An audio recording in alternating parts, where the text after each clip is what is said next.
Hi everyone, welcome back to the channel. Now, most quarters I have a look at the latest energy prices, and of course, being the 1st of July, the new Ofgem price cap has just come in. So this is just a short video for my thoughts on what might be a good energy tariff for you if you have an electric car. Now this obviously applies whichever electric car you have, but some of the tariffs are pretty much subject to you having a compatible car or a compatible charger. On all of them, because they offer a low cost period, you will need a smart meter that does submit readings every half hour to the energy company.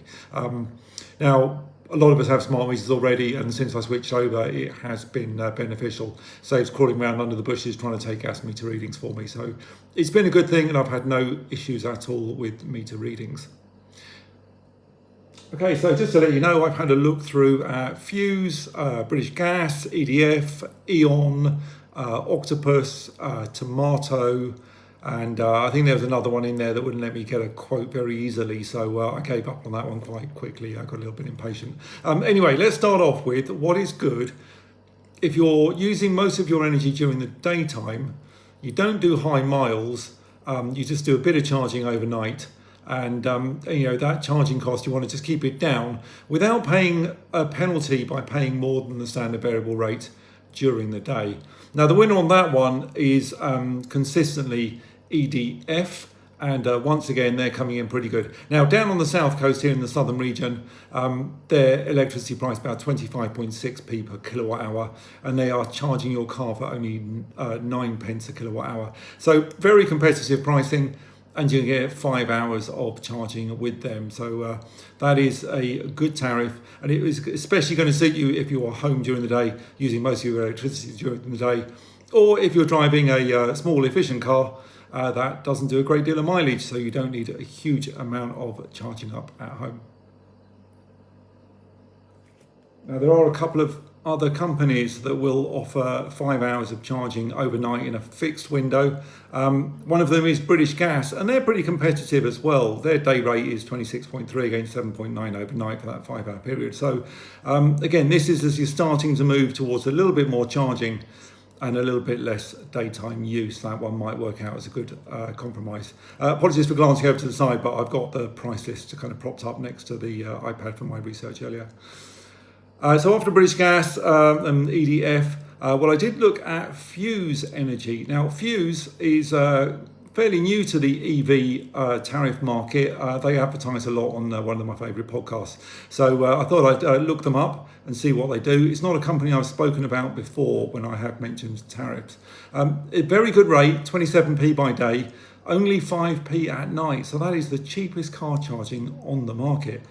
It's only for a 5 hour period. And that 5 hour period is at some time between 9 at night and 7 in the morning. So I assume with that one, they are going to have to communicate with your car or your charger to define when that 5 hour period is each night. Or you're going to have to get a notification through an app and then set your timers accordingly. So a little bit more complex than the previous ones that I just spoke about, which are fixed windows for charging, but Fuse again, because of that 5p rate, that's about the cheapest out there for charging your car up. Now one other tariff that comes up regularly when I look at this is EON. Now EON is very, very good. They offer a fixed tariff at the moment, but there is no exit penalty on it. And that one is pretty good. The reason that it's good is it's not just 5 hours or 6 hours of charging cheap overnight, it is 7. So if you've got a car that's got quite a large battery in it, if you're going to need to top up 50 kilowatt hours or more per charge, 50 kilowatt hours can be done in 7 hours. That'll buy you plenty of miles. I mean, in my Audi this summer, that's good for 200 miles per day.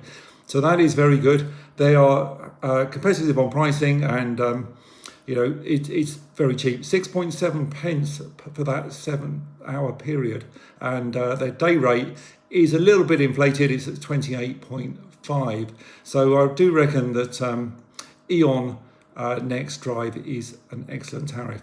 Now they do have a new one, which is a smart tariff. I think it's going to be similar pricing, but that window will move around a little bit. And once again, that's down to having a compatible car or a compatible charger. Now, in the last video or two, I did mention Tomato Energy. I went to them. They are not accepting new customers at the moment. Their pricing did seem to be a little bit too good to be true. And the fact that they're not taking new customers is a bit of a concern at the moment. So, yeah, it looks like we're going to have to park any thoughts of Tomato Energy at the moment. Other tariffs, well, you've got Octopus Go. That is also a 5-hour window, but with their higher daytime rate and a kind of 9p per charging, that's not as good as the other ones I've already mentioned. And then the last one, or last two really, you've got OVO Charge Anytime. So you just pay your standard variable rate through the day and through the night for your house. But if you let your car smart charge, you get to charge it up at about 7 pence per kilowatt hour. That is very good. The disadvantage is that your energy into your house is never discounted. It's only ever the energy into your car. So that can work very well for some people. If you've got a plug-in hybrid, you need to top it up during the day because it only does 25 miles on battery only. So you're charging kind of little and often. I think that one might be quite a nice option rather than waiting for overnight charging. And again, if you do a lot of night shifts, so you can't charge your car at night, again, it might be a nice option for you. Finally, the one that I am on and one that I will continue to endorse by Octopus is called Intelligent Go, and it is slightly different. This one is very much dependent on you having a compatible car or a compatible charger. Now, I was paired with the car. It was okay, but it wasn't 100% reliable. It's now paired up with my Indra charger and it works 100% of the time. It's absolutely terrific. But it also means that if we plug in our second EV or have any visitors, that we also can benefit from the cheap rate with them. Intelligent Octopus Go is a little bit different in that you just say when you want your car ready by and how much charge to add to it. And it will provide a charging schedule, which you can read in the Octopus app. And it will just get on with charging when the wholesale prices are at their lowest. That usually coincides with when the supply of renewables is a larger percentage of stuff going into the grid. So yeah, it's usually overnight. It's certainly not going to be in the early evening peak when everyone's cooking their tea. But sometimes you get charging slots during the day as well. So as well as a 6-hour cheap period from 11:30 at night to half 5 in the morning, you can trigger additional hours. And if you need a big charge in a car with a big battery, a bit like my Q6 with its 95 kilowatt hour battery, if I were to plug that in a low battery state and want to charge it up to full the next day, that is going to take 12 or 13 hours to charge up. Now with the Intelligent Octopus Go, you will get 12 or 13 hours at that cheap rate into your car. So it is very good for that. I mean, the other night I needed to add just over 60%. I got cheap charging from 11 at night till 8 in the morning. And I do sometimes trigger kind of daytime slots as well. The big advantage of that and how it works well for me is we're not big users of electricity during the day, but sometimes we are. Certainly kind of late into the evening, early in the morning, we're doing a fair bit. So where it wins is those additional hours that I can trigger. And that means that all of the electricity going into the house is cheap as well as the stuff going into the car.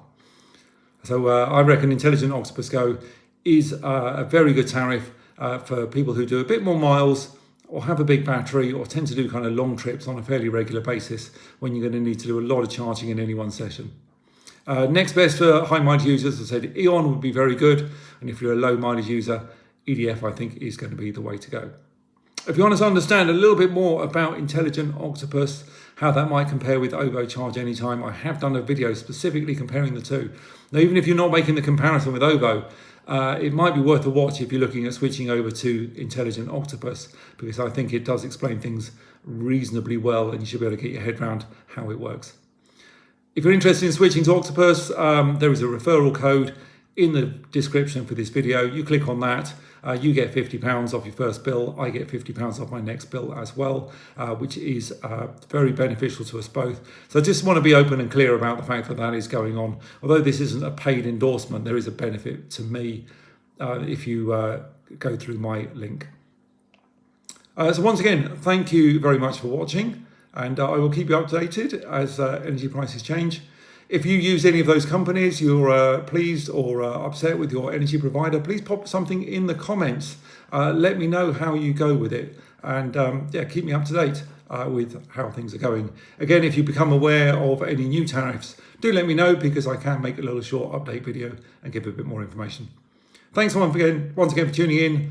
If you could hit subscribe, that is great for me. My watch hours going up, my subscriber level is going up, so you know it's starting to sort of churn and snowball a little bit on the channel, which is good fun for me. I'm not trying to make a living out of this. I don't want to be a big EV influencer or whatever the term's going to be, but yeah, just trying to keep things open and honest and clear about life with a big electric car.